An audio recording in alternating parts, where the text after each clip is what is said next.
Hello, everyone. It's time for Van Chicagoland Stories, the podcast. I'm your host, Pete Costanas. This is episode 262, season 11. Today's date is October 3rd, 2023, and welcome to the program.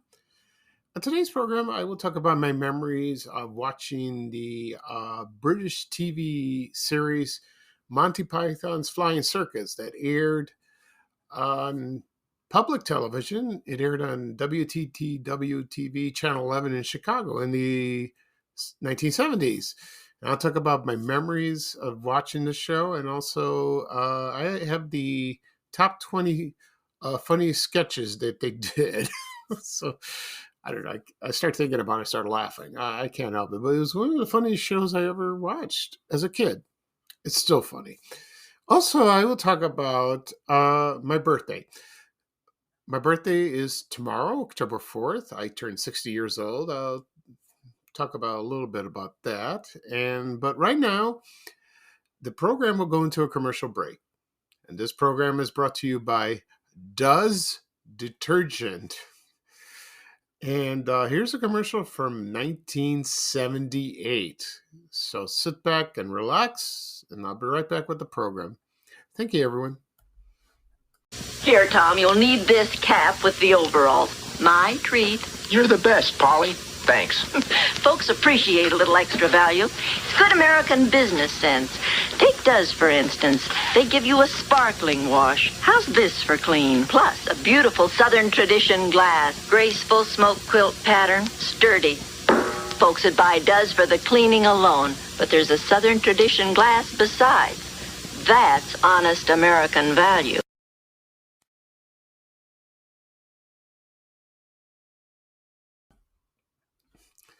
Okay, everyone, I am back. I hope you enjoyed the commercial for Does Detergent. I remember this product very well. I remember the commercials. I used to see this product in grocery stores. I shopped with my mom. What's interesting about this type of laundry detergent is that it had glassware included and also china. I don't know if they fit in all that.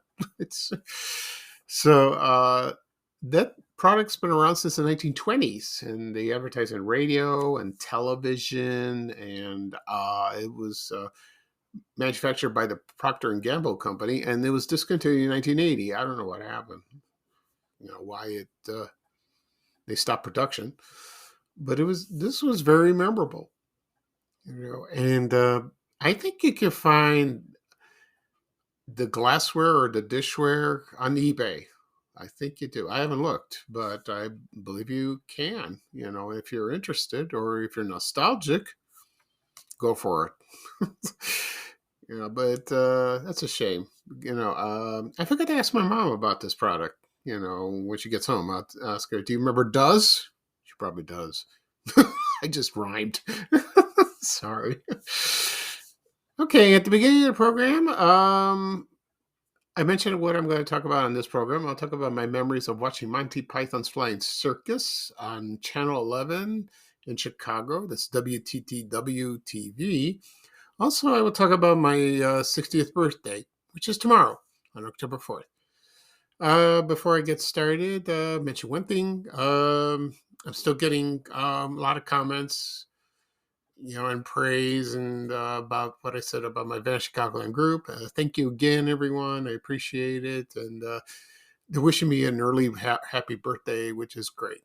It's very nice. So tomorrow, I know I'm going to be inundated with comments and all that in texts and email. So it's going to be busy.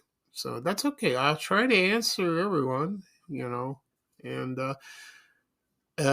so for plans for my birthday, I'm not going anywhere. I'm going to be home. probably have a nice dinner, and then probably have a cake. I don't know what kind of cake I will get. I don't know if it's from the bakery or my mom will bake it. I don't know. That's up in the air. We'll see. I'll let everyone know what's going to happen. But it's a milestone because I'm going to turn 60. It seems like yesterday I was at Correas Elementary School. I mentioned this before, like I'm playing kids in recess, or I was in high school. Time flew. It really does, and uh, kind of regrets I didn't have is I didn't get married or have children. I don't know. I just couldn't find the right person. I'm not disappointed. I have my health. I'm alive. I beat prostate cancer. I'm still a survivor.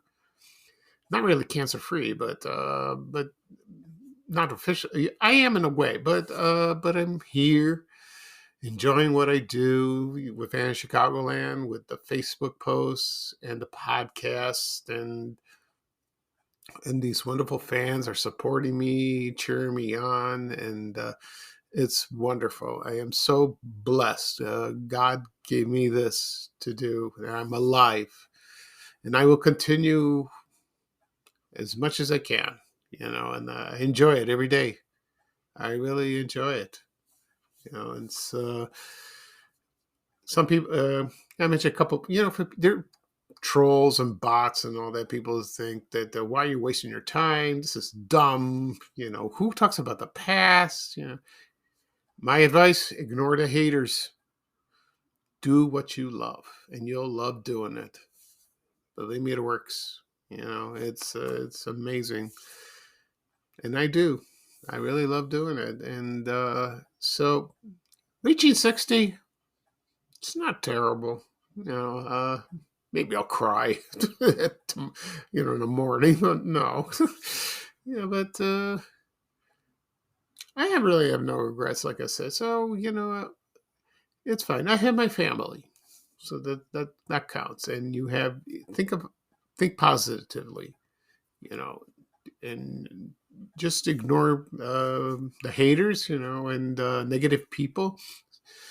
If it's possible, just stay away from them because those people don't change. They'll continue to do that for the rest of their lives. And it's hard. It's hard if they're family members. That's really tough. If it's friends, you could avoid them, or strangers. That's easy. Family's tough. It really is. But you have to believe in yourself. You have to be honest with your feelings to do what you love. Okay. Right now, we're going to talk about funny stuff. We're going to talk about Monty Python's Flying Circus. Give you a little history of this show, my memories, and I'll give you the top 20 sketches of. It was based on Entertainment Weekly, but I'm sure everyone has their own favorites, and some of you might not agree with, some of you do, but we'll see. Okay. So here's a history of the show. It first aired in October 5th, 1969 at the BBC network in England, ended December 5th, 1974. The funny thing about this show is it ran 4 seasons, but it had 45 episodes. It seemed longer, but it's not true. It's very short, and so they did 13 episodes. The first series, it's called series, not seasons. So, and the last one, they only aired about 6.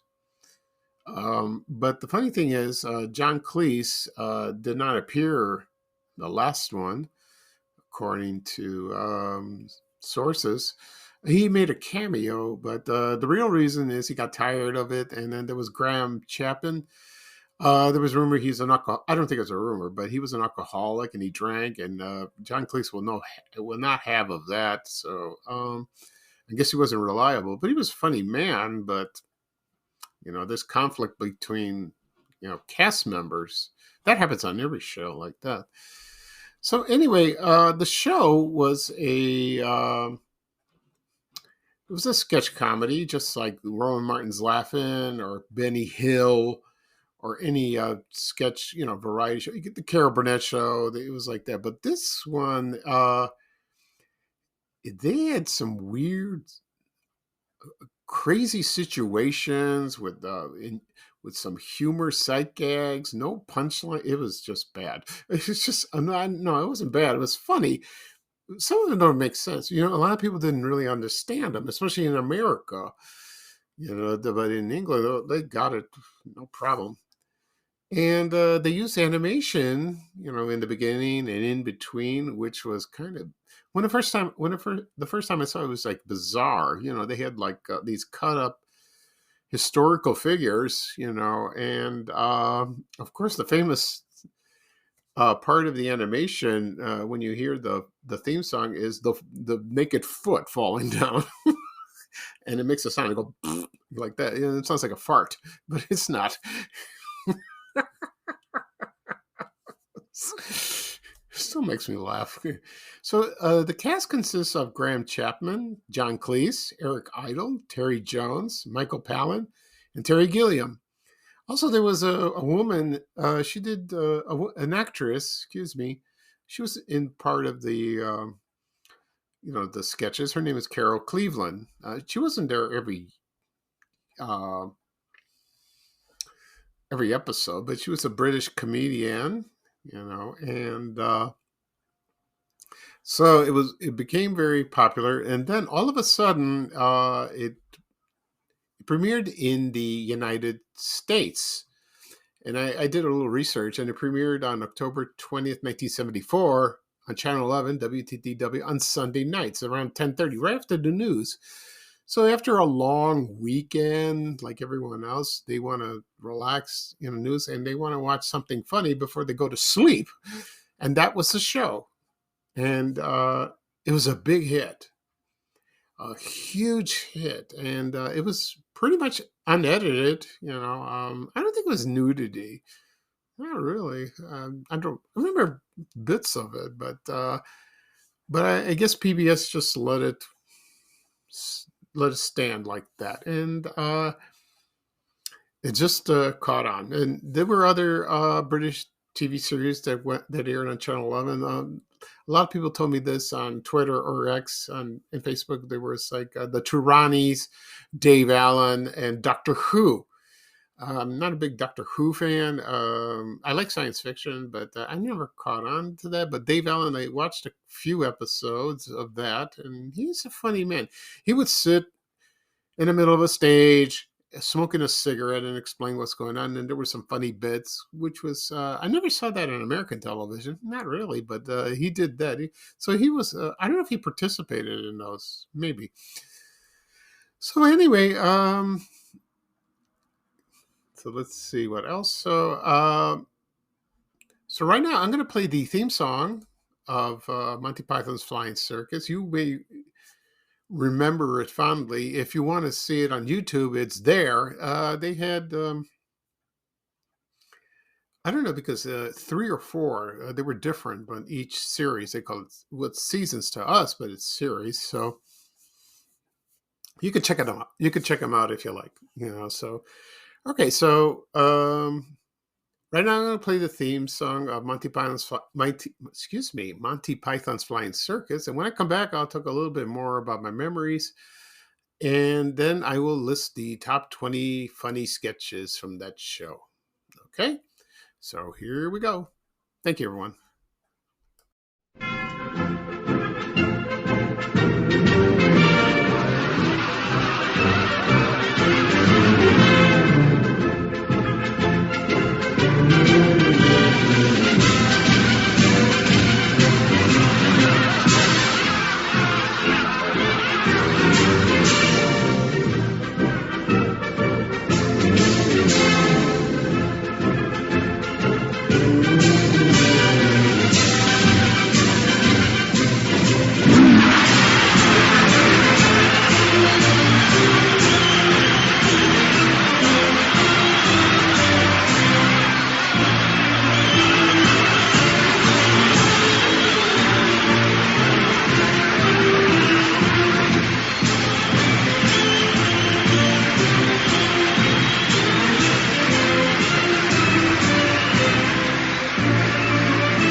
Okay, everyone, I'm back. I hope you enjoyed the theme song for excuse me, I can't say this.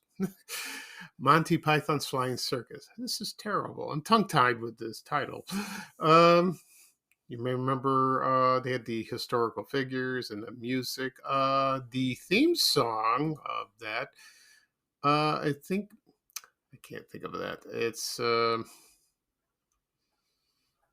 let's see. It was written by John Philip Sousa. Here we go. It's the Liberty Bell March, and it was performed by the band of the Grenadier Guards. They were a military band, but I think John Philip Sousa composed it first, like that, and that's a classic theme song. It's perfect for that. I don't know why they chose that. Okay, so my memories of this show was, I did stay up. Me and my brothers, we watched it, and it's hilarious. And we tried to decide. There was one sketch I'm trying to remember. This is the first time where I think Chapman was talking about something, and he had this fish bowl in front of him. I don't know what sketch it was. I'm trying to remember. And he put some things in a fishbowl, and the last thing he put some sausages. They call them bangers. It's the funniest thing. I don't know what the reason was that. I got to watch the show again.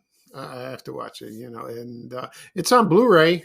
It's on DVD. I should buy the Blu-ray. I heard it looks great. It's unedited, so maybe someday I'll buy it.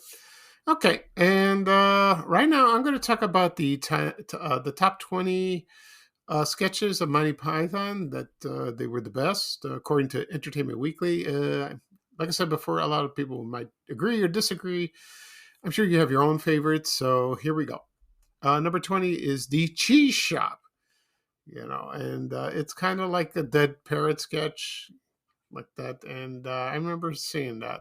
The episode was called Salad Days. So, okay. And the next one was Dennis Moore, and it was that was funny too. And he was like John Cleese played a flower thieving highwayman. He's like who steals from the rich and gives to the poor, like that. Number 18 was The Undertaker. And that was with Graham Chapman played that. Also, another one which a lot of people love, and it's called Nudge Nudge, and it's that's a classic. That was number 17. Number 18 was The Undertaker. Excuse me. Number 16 was Self Defense Against Fresh Fruit. I remember that one. That's funny. Here's another classic one. Number 15. It is a lot of the guys dressed up like women, dressed in dag, and they were called the Pepper Pots, and they were like screaming, arguing like that. And there was and they were watching the tele. That's how they say the television. And there was a large unexplained penguin perched on top of the TV set, and it exploded.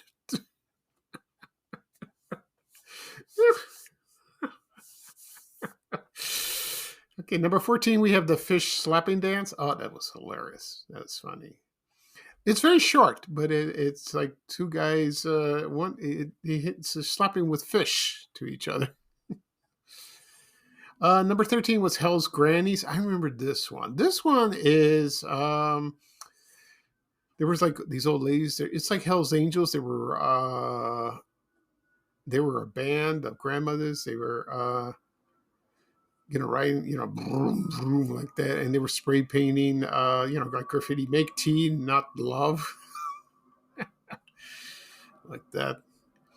The other one was this was John Cleese. It was funny. It was called Confuse a Cat, and there was just a cat. He was talking to a cat, and he's doing all kinds of goofy stuff like that.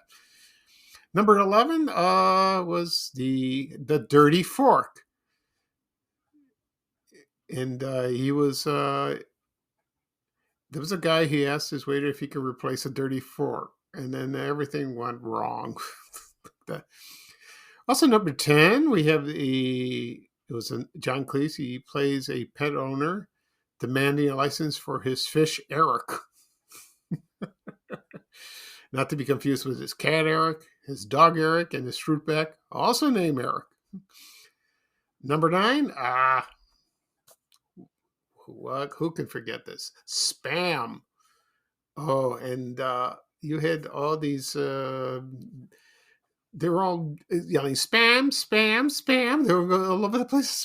It was set in a restaurant, and someone was yelling about spam, spam, spam. Right now, spam is called junk email, but it was spam. Spam, spam. I don't like spam. Oh, like that. Next one is Upper Class Tweet of the Year. And that was funny too. Number 7 is the Lumberjacks song. And they always look at the bright side of life. It was like a song like that. And that was hilarious like that. But here's my all-time favorite, number 6. The Spanish Inquisition. Oh, nobody expects the Spanish Inquisition. Oh, this is great. Okay. Also, number 5 is the Pirano Brothers.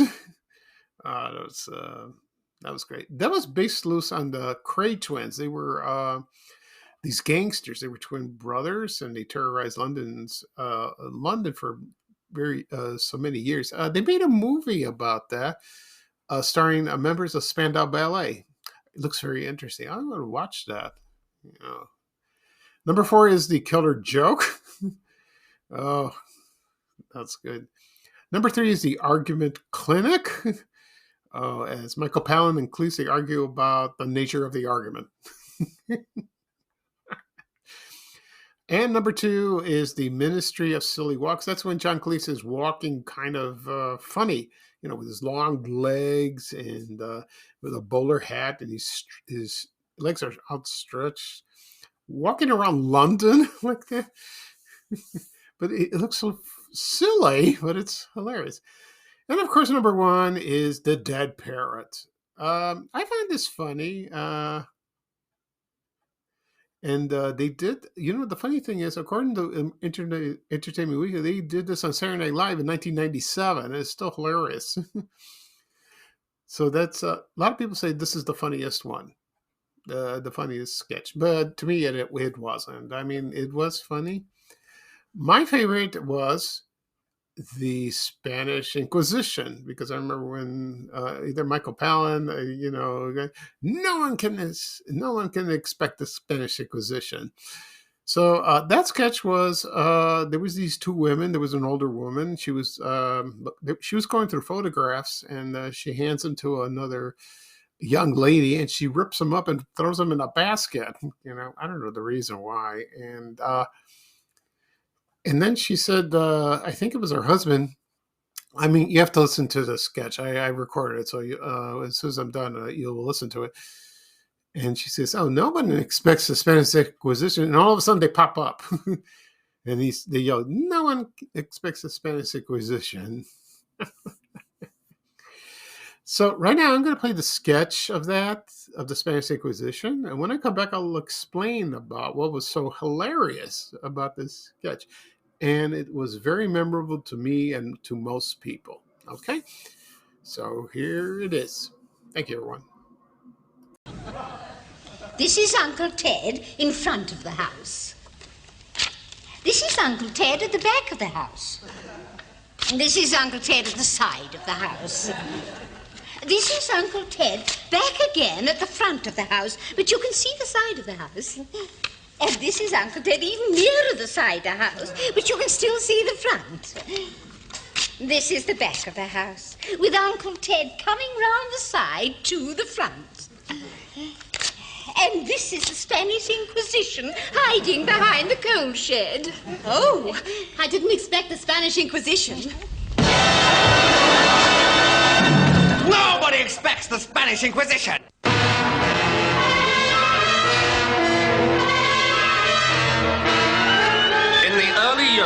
16th century, to combat the rising tide of religious unorthodoxy, the Pope gave Cardinal Jimenez of Spain leave to move without let or hindrance throughout the land in a reign of violence, terror, and torture that makes a smashing film. This was the Spanish Inquisition.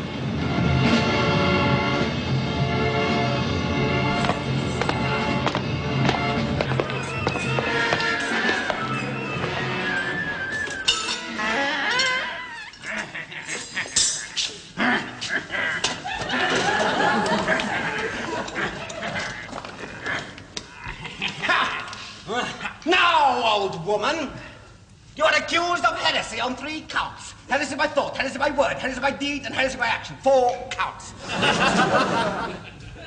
Do you confess? I don't understand what I'm accused of. Then we shall make you understand. Biggles. Fetch the cushions. Here we are, Lord. Now, old lady, you have one last chance. Confess the heinous sin of heresy. Reject the works of the ungodly. 2 last chances. And you shall be free. 3 last chances. You have 3 last chances. The nature which I have divulged in my previous utterance. I don't know what you're talking about. Right! If that's the way you want it. Cardinal, poke her with the soft cushion. Confess! Confess! Confess! My lord. Have you got all the stuffing up one end? Yes, lord. It is made of harder stuff. Cardinal Fang, fetch the comfy chair.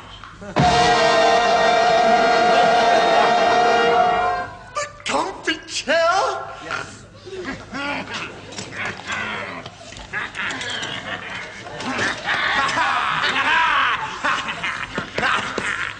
So, you think you are strong because you can survive the soft cushions? Well, we shall see. Biggles, put her in the comfy chair. Now, you will stay in the comfy chair until lunchtime with only a cup of coffee at 11. Is that really all it takes? Yes, lord. I see. I suppose we make it worse by shouting a lot, do we? Confess, woman. Confess. Confess! Confess! Confess! I confess! Not you! Okay, everyone, I'm back. I hope you enjoyed the Spanish Inquisition. Let me explain further about this sketch. The Spanish Inquisition captured the old lady, and they took her to some dungeon, and they put her on manacles against a wall and trying to torture her, you know. At first they used the pointed cushions. It didn't hurt her at all. You know, and use the pointed cushions. Next, one of the guys brought out a chair, a very comfortable chair, and then he said, "We'll torture you with the comfy chair." So they dragged the old lady, they sat her down, and and she got very comfortable, and he wanted her to confess, and he's yelling, "Confess, confess, and confess," and his cohorts were, "I'll confess." And the leader of the Spanish Inquisition said, "Not you." I don't know if they appeared after that. I think they did. Yeah, I think they appeared in another sketch. I'm not sure. I don't remember. I got to watch the show. I got to buy the show, on DVD. Yeah, it's time to do that. Okay, and so the show ended in December 5th, 1974, but reruns still aired on Channel 11 throughout the 1970s. I think it stopped around 1980, 81. Then they brought it back, I believe, and then I think MTV aired it and did that. So let's see. So it was. There's so many classic sketches. Everyone has a favorite. They really do. And So it's it's one of the funniest shows I ever watched. They came out of in England. There was Benny Hill. Maybe I'll talk about him someday because they used to air the reruns on Channel 32, also 10:30 at night, but every night, and they were edited. And I had a few favorite episodes as well, but I'll discuss that at another time. But Monty Python just stood out. It's just amazingly funny, you know. A lot of people don't understand British humor, but I do, and so does my brother. He's a huge fan of that. But it doesn't matter. You have to listen closely what they say. It's the key of that. Okay. So that's it for this program. I'll do a recap of what I talked about. I talked about my memories of watching Monty Python's Flying Circus on WTTW-TV Channel 11 in Chicago that aired in the 1970s. Also, I talked about my birthday, my 60th birthday, which falls tomorrow. And this podcast will be published later on today, wherever podcasts are available. Apple Podcasts, Google Podcasts, Spotify, Amazon Music, Breaker, Overcast. Also, it'll be on my blog, vanchicagoland.blog. Also, it'll be on my YouTube channel. Please subscribe. People still ask me where to find it. You will find it there. And the rest of the episodes, just subscribe. You get a notification of a new episode, and you're on your way. If you care to scan through the other episodes, please do. They're all there. Also, it'll be posted on my social media accounts, Facebook, X, Instagram, and Threads. Click on the link, and you will listen. Okay. So, I will do another podcast episode Saturday. Okay. But tomorrow, it's a big day to celebrate. So I'm just going to take it easy and just enjoy it. I promise not to cry. Yeah. They would say, your life's over. No, it's not. It's just beginning. 60 is the new 40. That's what some people told me. Because a lot of people that I know that I went to grade school and high school, they all turned 60 so far. And they said, life goes on. Just enjoy it. Okay. So this is Pete Costanis, your host for Van Chicagoland Stories, the podcast. Thank you for joining me. It is a gorgeous day, for October. It's like summer out there. Just enjoy the sunshine. Maybe I'll do a little walk. We'll see. So here's bye-bye for me, and here's a little traveling music from Ray Rayner saying bye, bye, bye. Take care, everyone, and so long. We have to go. Bye, bye, bye.